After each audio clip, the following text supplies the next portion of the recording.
Hello, j'espère que vous allez bien. Je vous retrouve aujourd'hui pour vous partager des séries et des films Netflix principalement à regarder. La première série que vous devez absolument regarder, il s'agit de Jane the Virgin. Je sais pas si vous en avez déjà entendu parler, mais c'est vrai que elle a été assez présente un peu partout. Et la saison 5 est sortie en début d'année ou fin d'année de 2019 il me semble. Et du coup j'ai fini la saison 5 et c'est la dernière saison. J'ai regardé le dernier épisode, j'étais trop triste parce que tout au long de la série j'ai suivi etc. J'ai adoré les personnages, l'histoire et tout, et du coup me dire que c'est la fin, ça m'a un petit peu mis un petit coup au cœur quoi. Même si c'est juste une série. Mais bref, j'ai vraiment beaucoup aimé. Donc c'est une espèce de telenovela, mais un petit peu revisitée, puisque c'est une série américaine qui s'inspire des telenovelas. Donc les telenovelas, comment est-ce que je pourrais vous décrire ça?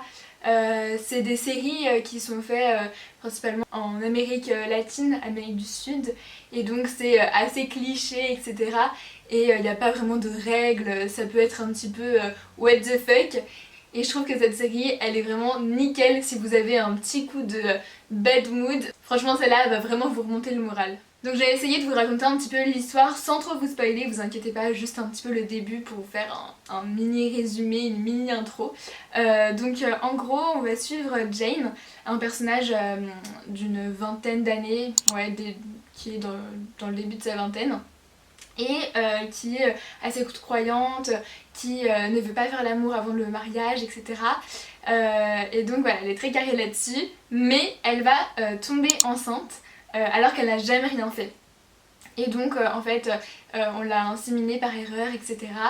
Et va se déclencher plein d'événements, etc. Enfin, vous allez voir, je vous spoil pas trop, mais c'est vraiment une série un petit peu sans prise de tête, qu'il faut prendre au second degré. Et en tout cas, je trouve qu'il y a vraiment plein de points positifs dans cette série. Déjà, ce que j'ai beaucoup aimé, c'est le fait qu'il y ait un narrateur, et ça fait vraiment accrocher le lecteur, pas le lecteur juste, ça fait vraiment, ça accroche vraiment le public, enfin nous en fait, quand on est derrière notre écran, c'est-à-dire que tout au long de la série, il y a un narrateur qui va un petit peu nous raconter, nous faire passer des émotions et tout, et genre c'est juste trop bien. Ça c'est par une voix en fait. Et ensuite, aussi je trouve que la famille de Jane justement, ils sont vraiment hyper proches, et c'est beau en fait de voir une famille comme ça qui surmonte tout ensemble, etc.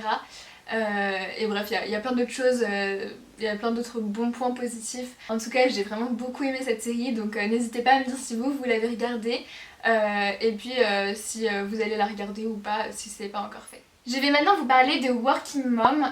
C'est une série pareil qui est assez sur le ton de l'humour, etc. En fait, on va suivre plusieurs mamans qui tombent enceintes, etc. et qui ont des petits rendez-vous entre mamans enceintes. Je sais pas comment est-ce qu'on peut appeler ça.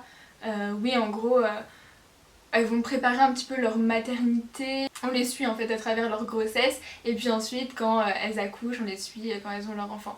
Et en parallèle de ça, on va suivre chaque maman dans son travail, dans sa vie de couple, etc.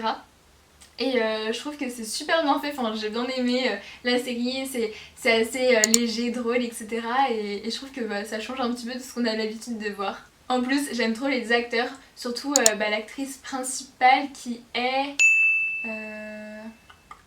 Parlons maintenant du Bazar de la Charité. Donc ça, c'est une série française. Je l'ai regardée en début d'année, il me semble, et je crois que c'est sorti vers novembre de l'année dernière, 2019, je crois. Donc en fait, le premier épisode, il est assez hardcore parce que, en gros, le Bazar de la Charité, toute l'histoire repose sur un incendie qui s'est passé en 1997, le 4 mai 1997 plus précisément. Et c'est pour ça que le premier épisode est assez hard, puisque pendant tout le premier épisode on voit un petit peu l'incendie, la douleur des gens, etc. Enfin ouais, disons que niveau émotion il y a du lourd quand même, et c'est un peu horrible de voir les gens brûler. Voilà. Mais sinon après dans la suite des épisodes, donc c'est une mini-série, il me semble qu'il y a 10 épisodes, on va suivre l'avancée des personnages des survivants du coup, et puis il y a toute une histoire un petit peu en parallèle de l'incendie. Et puis au niveau d'une famille, en fait on va suivre la famille un petit peu de la noblesse, si je peux appeler ça comme ça, voilà, du beau monde, et en même temps ceux qui sont un petit peu moins dans la haute société, les personnes qui sont pas trop dans la haute société. J'ai quand même beaucoup aimé, et puis les personnages, enfin les acteurs, qu'est-ce qu'ils jouent bien, franchement, j'adore Camille Lou, Audrey Fleurot, enfin franchement ils jouent super bien. Et les voir jouer, j'adore en fait, c'était trop bien. Et il y a aussi Victor Mainville dans la série, et qui s'appelle aussi Victor dans la vraie vie, Victor Metelet, qui est trop beau. Du coup c'était pas mal de le voir jouer aussi.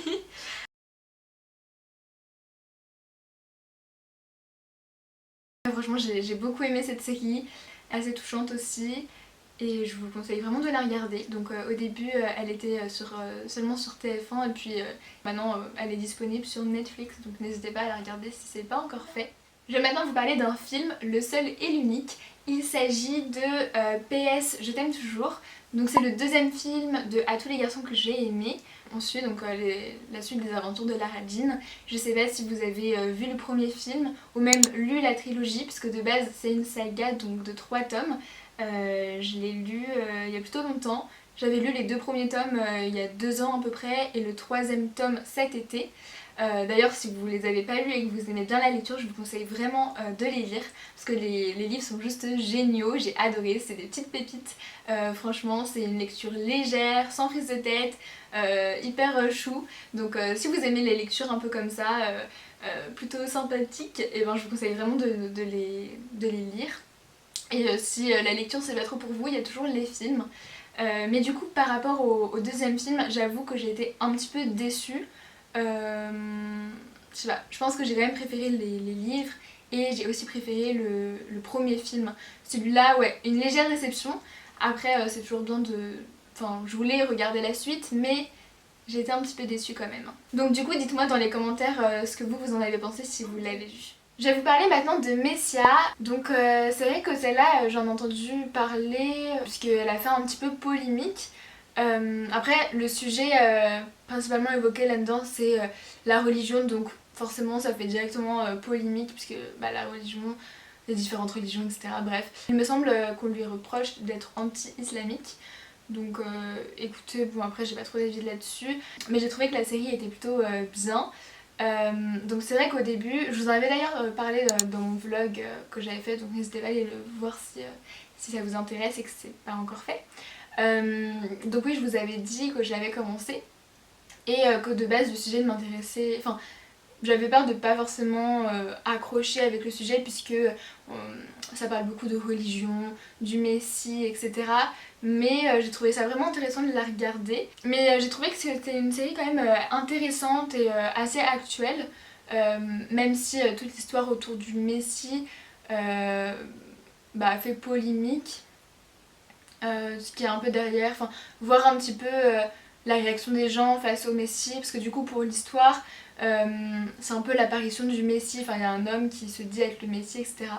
Je sais pas trop si je vous donne envie de la regarder en disant ça, vu que je dis depuis tout à l'heure qu'elle a fait polémique, mais franchement je vous conseille de la regarder pour vous faire votre propre opinion. Si les trucs de religion ne vous dérangent pas trop, je pense que ça peut être pas mal de la regarder, puisque je l'ai trouvée quand même assez intéressante et bien faite malgré tout. Et après c'est vrai que j'ai pas trop compris la fin, enfin franchement je l'ai pas trouvé top la fin. J'ai trouvé ça un petit peu bizarre, mais j'ai l'impression qu'il y a une saison 2 qui va être réalisée, en tout cas elle est en cours d'écriture, j'ai regardé sur internet. Donc écoutez, voilà, à voir la suite. Et ce que j'ai bien aimé dans la série, c'est vraiment toute l'histoire en parallèle avec la CIA, la FBI aussi il me semble, mais surtout la CIA. Et du coup l'enquête est assez trépidante, donc ça c'est vrai que j'ai bien aimé. Donc à vous maintenant de la regarder ou non. Aussi, Les Demoiselles du téléphone saison 5 est sortie.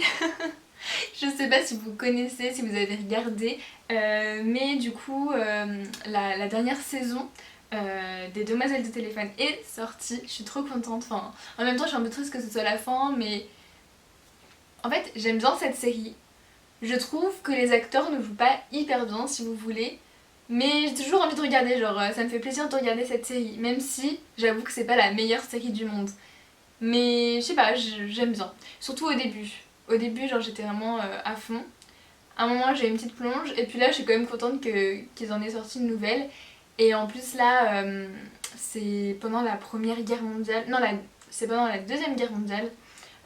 Donc c'est assez intéressant de voir un petit peu tout ça.